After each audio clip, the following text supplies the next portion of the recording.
Alright guys, welcome back to the channel.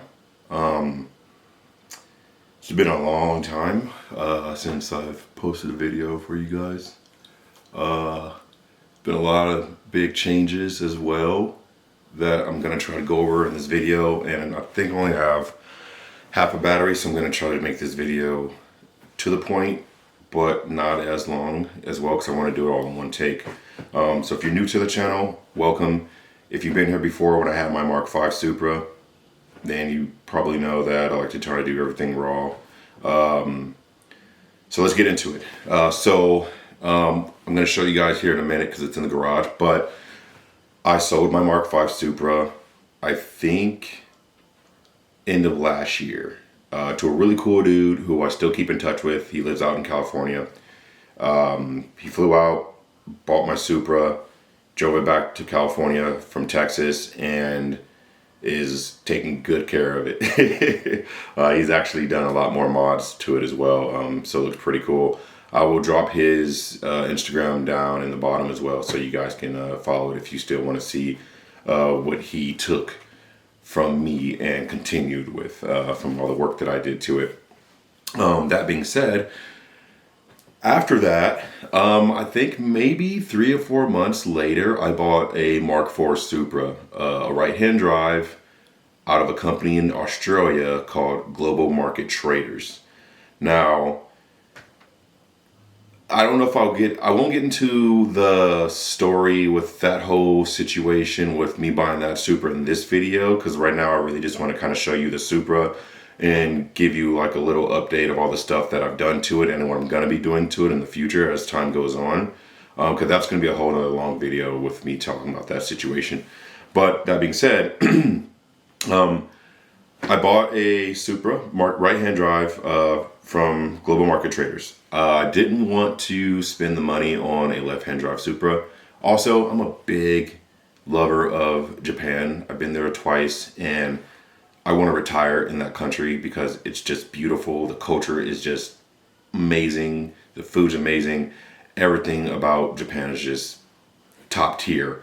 And I've always been a big fan of JDM cars. Like, I used to want an R32 Skyline, which I almost bought before I got my Supra. But my buddy Joe, who you guys seen in the video, I believe, some other videos, was like, hey, once you get your childhood dream car, get a MK4 Supra. So I did that, and here we are. Funny thing is, too, because after I sold my MK5, I was actually going to get an R35 GTR. But the guy that I was going to buy it from, everything happens for a reason. It's so weird. The guy I was going to buy the R35 from was based out in Florida, and we were already talking about buying the car, and he was ready to sell it to me, but he was out of town at the time. And when he got back in town, he decided to keep the car. And so I was like, well, shit, that kind of sucks, but whatever. And so I started shopping for a car again, and boom, here we are with this Supra now. So, long story short, bought the car. I bought it in end of January, and I didn't get the car. Well, screw that. The car didn't land in the States until, I want to say, August. And then it was in their receiving company, their stateside part or whatever, in Austin, Texas. And so they received it, and then it takes like a month or so for them to, sorry, hold on, get my phone call. It takes like a month or two for them to get, if you guys haven't realized, I do all my videos raw. I don't do a lot of editing and stuff. I like to try to keep everything legit. So, only thing, like, even when I do installs, I will, if you see my other videos, I like to try to record every single thing for the install, because as you know, most people on YouTube, then they do an install video, what do? They show like half the install, then they talk about what they did after. I hate that shit, man, especially when you're trying to use it to install something in your car. It's so annoying. So what we do here on my channel is we literally show every bolt, every clamp, anything that needs to be taken apart and then installed. I record and I post it on YouTube. So that way, if I make mistakes, you guys don't have to make those same mistakes. So I do everything for you guys. So anyway, continuing on, car didn't land until August. It went to their like other side with their shop and stuff to do all the paperwork and everything. And make the car legal in the States and any other like fixes and stuff. And it took like a month for that. So I didn't get the car until I think end of September, actually maybe in October. But there's a reason for that too, which I'll talk about in the next video. But that being said, let me show you guys the Supra. Now granted, it's in pieces right now because I already started doing stuff to it. And I'm going to be honest with you guys. When I got the car, I was not happy about it at all. Personally, I thought I was going to get a car in much better condition than what it was. And granted, I understand it's a 30-year-old car. But if you look at the videos and pictures that I saw, the car looked way better than it does right now. Minus all the stuff that I took apart for all the work that I already started doing. But as I was waiting for the car, my excitement was so like just massive that I bought like $5,000 worth of car parts. And I think that was a big mistake, because had I known some of the things about the car that I know now, I probably would have waited until I spent any money on probably like half the parts. But that being said, let's go ahead and show you guys the car. So let me and I'm gonna show you guys some of the mods too. So first off, that's a big 4.5 inch, 5 inch PHR intercooler. That's gonna go in the car. Now, it's not going on the car yet, and let me show you why. Come on, focus. There we go. All right, so we're gonna go into the garage right now, and I'm gonna show you guys the car. All right. So here she is. Now, don't mind the wheels. I did get some custom work wheels put on the car, which are really cool looking. That bronze, it's like two different bronzes. These are the 3-piece Meisters, and I got those done in Japan before the tariffs hit and stuff like that from this guy named Jesse Streeter, and it came with those rotors as well. Now these are the wheels it came with, which are very crappy. Actually, let me open the garage real quick for you guys. Man, like the wheels here. Here's one right here. Look at the rash on these wheels, dude. So whoever owned this car before, like, really didn't take care of the wheels at all. Like, they're just all fucked up, like completely. But anyway, these are the 235s, which were on the front. So on the front, I actually went with 265s, and then in the back, it came with 265s. Come on, focus for me. 265s. And I'm gonna put 295s on the back. Oh, those aren't the 295s. These are the 295. Yeah, I got big hands. I wear like an extra large, like a large extra large glove. Look how big these are. So, got 295s going on the back. Let me give you guys a little walk around of the car real quick. All right, I'm gonna pop the hood, obviously, and stuff like that. And so I got my quick jacks underneath because me and the boys have already started working. And let's catch that tire from doing things that it shouldn't be doing. Stay. Okay. It's red. Pretty cool. The headlights. It came with the glass headlights with the silver housing. So I bought the black ones to swap those out. No, the glass ones that it came with are actually very rare as well. So I put those in a box, and I was gonna hold on to them. Might sell them, but everyone was like, those are very rare headlights, the glass ones. So I'm not gonna use them because I wanted the black ones anyway. So here's the car. The fenders, man, it's got this gap here. I don't know if you guys can see that, but it's a pretty big gap. Now during the shipping, this right here is like a crack that looks like it was very poorly repaired. That happened during transport. Car, other than that, looks pretty decent shape. Pretty decent shape. I don't like the full carbon fiber spoiler, so I'm definitely going to get this part of it painted red. And then there's some more damage on this fender right here, the side skirt. I mean here, down there's a crack, and then there's this big old crack. It's like an inch long right there. So yeah, now for the inside. Leather is actually in pretty decent shape, man. It's not bad.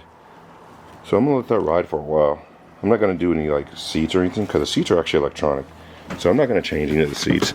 Now the dash is taken apart because I sent off the gauge cluster to get a mile per hour conversion. So it's actually shipped back already, so it should get here soon, and I'll actually show the install for that. So that's where all the pieces are off the car right now. I'm just waiting for that to get back. It does have an Elite 2500 Haltech ECU came with the car. I did this Boss Elite double din. I did install the BTI gauge as well, and what else in here? That's it for in here. Automatic windows and stuff. So you know, pretty cool. Oh, you made me pop the hood for the part that I'm sure you guys wouldn't want to see the most anyway.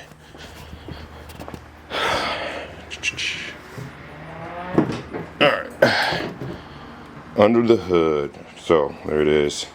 It came like this. What you guys are seeing is what it came with. So, except for the PHR intake, I installed that because it had this other intake that came out, did this whole like little curve here, then came right here. It was a big box. It was so ugly looking. So it did come with the intake. Did come with the front mount intercooler, the Mishimoto radiator. But I mean, if you look at the engine, I wish I had a light, but it's like got some. It's like all like just. You can't see it, man, but it's like the valve covers here are discolored. Yeah, like I'm gonna have to do so much work to get this in pristine condition like I like it. It was even missing the valve cover or coil pack cover screws. Like this shit was just flopping around. This whole like cover was flopping around. Very annoying. Got this plug here. It's just whatever. The turbo is a Precision, I can't remember what turbo it is, but it's only rated up to like 700 horsepower. And then downpipe and the exhaust are completely custom. So, and got the Turbo Smart wastegate. This is a alarm that's just not plugged in to anything. So I'm gonna remove that. The fucking catch can is gonna go right there anyway, so whatever. Cool thing, it has the TRD crossbar here, which is awesome, or a strut bar, because that's discontinued, and it is very hard to find and it's very expensive. So it is got some rust here, so I might see if I can get this whole thing probably powder coated or something, but I have it, and I'm happy it came with the car because cool, right? Now Australia doesn't do blow off valves apparently, so there's no blow off valve on the car, so it does that, you know, the tutu, because it just recircs back. But that's pretty much like everything for the car, and you know, exhaust. It does sound really good as well. You know what? I can start it up actually. 1 second. Here.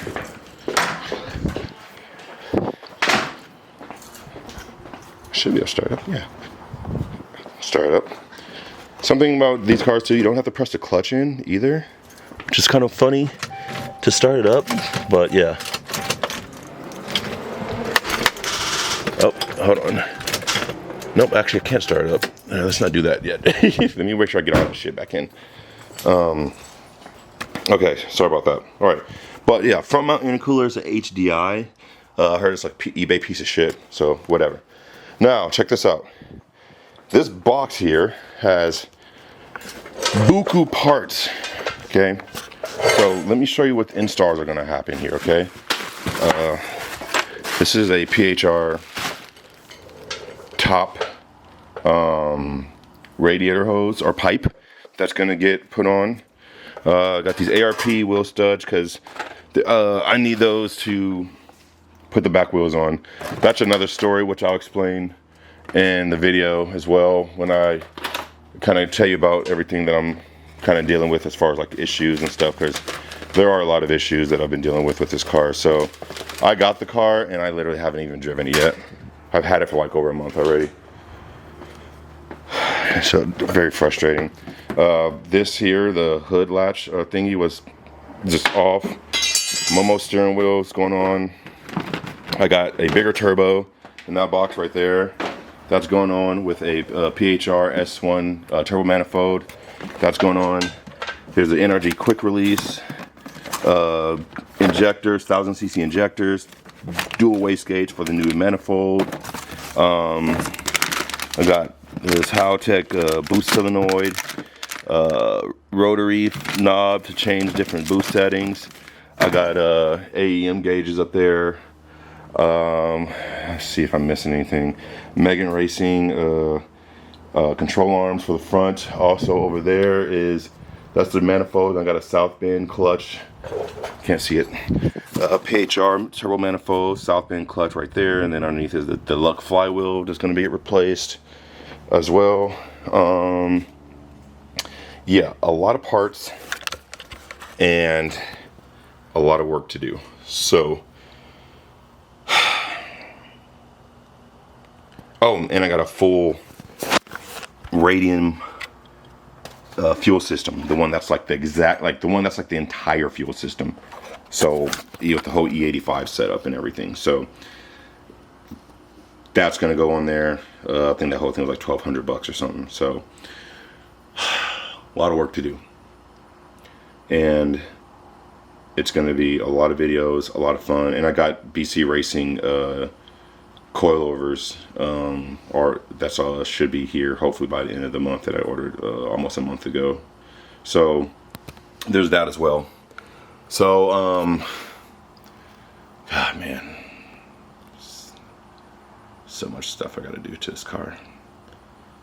It's just a little frustrating, but I'll talk about it in the next video. But yeah, so we're back, and you guys, stay tuned, because it's gonna be a lot of work, but it'll be fun. We're gonna enjoy this, because that's what we do as car guys, right? We're here for this type of shit. We get cars and we go through a lot of stress on purpose. I don't know why we do this to ourselves all the time.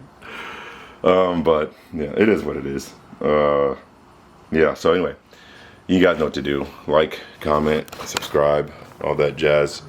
And just stay tuned for all the installs and all the trials and tribulations with this beast of a car. Cool? Cool. See you guys later. Peace out.